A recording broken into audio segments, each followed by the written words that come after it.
Welcome back to The Experience, as it's time now to sample the first bike in this edition's dual sport shootout, Kawasaki's venerable KLR 650. Next summer will mark the 15th year of production for this liquid-cooled 650cc four-stroke single.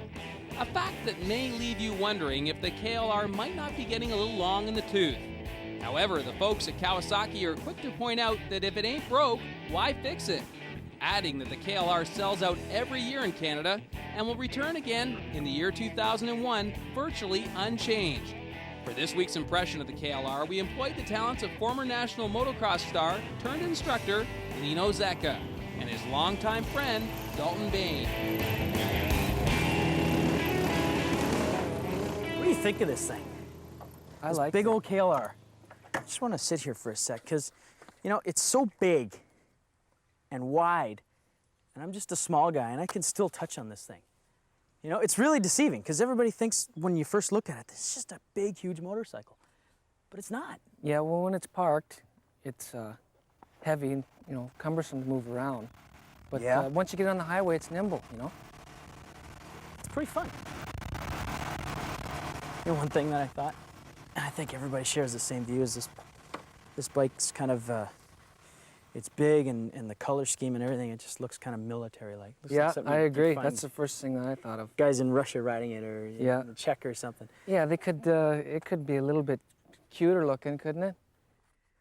I think, well, that's probably what makes it stand apart. You know, like they've changed the color scheme so many times that I think they've gone a little, they've tried to go to the natural side, but I think they're not going to the military looking. Like put a gun rack on it and It would look identical some to more roll bars or something on it. It would look real tough. something that Rambo would have. Something out of Mad Max. Hey, Dalton, what do you think about the motor? Lots of power. Just As I roll said it on? Before. Yeah. Yeah, roll on power. Slip the clutch a little bit and you can get it up a bit. And that deep, throaty growl. Like it just It's seems like nice. it's got a huge air box. It's just nice once you sucking hit about air in. 4 grand. Yeah. I thought it sounded good. got- It sounded like a little bit of a Volkswagen Beetle. Beetle. With a whistle. And then it cancels itself out. Once you roll it on, it cancels out the whistle, and then it just starts to be a big throaty airbox sound. Yeah, it gets tough sounding Yeah. after you get up there in the RPMs. I was going down the straightaways, and we were doing about 100K. I felt the wind noise was pretty loud, and then I tucked down underneath the windshield.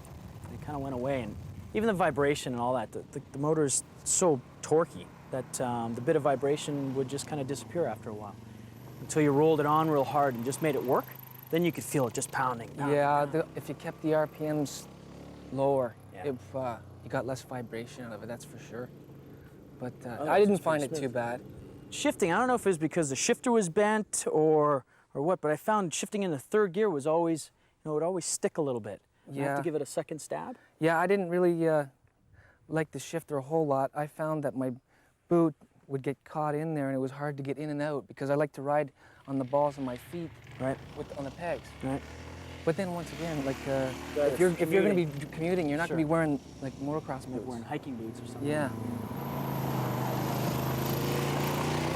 You know, when we were doubling up on them, because it's so big and wide and the seat's real comfortable, it's got these huge grab handles and a big old tractor I like bed that. at the back. I like that back. You could rack. tie something up You there. could put a little overnight bag on there. Why Sure. not? Toolbox, do anything. You could go any distance with it. It's solid. I rode it the majority of the time, and I'm not tired or sore. Or very comfortable bike. The controls, I found that every time I'd go to start the bike, I'd be looking for the start button. It just seemed really far away. Yeah. One thing reach. about the controls, I didn't like the blinker switch. Yeah, I think found got it hard caught. to return to the off position after you made a corner Right. because you're Always fiddling with it? Yeah, yeah. And in a corner, you need full concentration on Yeah. what you're doing, not Yeah, the instead of switch. looking down. One thing I did like was the tack and the speedo up front and center. Uh-huh. You know, yeah, you could clear, always read very what's clear. going on. Yeah.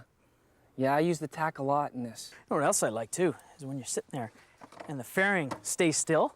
You know, instead of the fairing moving, you've got this fairing that stays still for you. I think that's kind of neat. It makes it a kind of attractive looking package that way. The seat is soft. It's almost too soft. Like I'd want it a little Spongy? bit harder, to tell you the truth.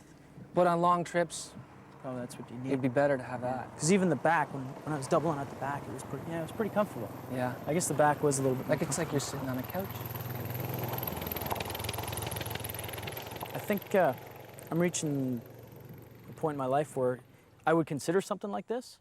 You know, I'm not into as much as I'd love to think that a sport bike would do me justice, but I think something like this would fit my lifestyle in terms of just going out and having a good ride. You think that this would work? This would work for you? I had a blast. I had a blast on mine.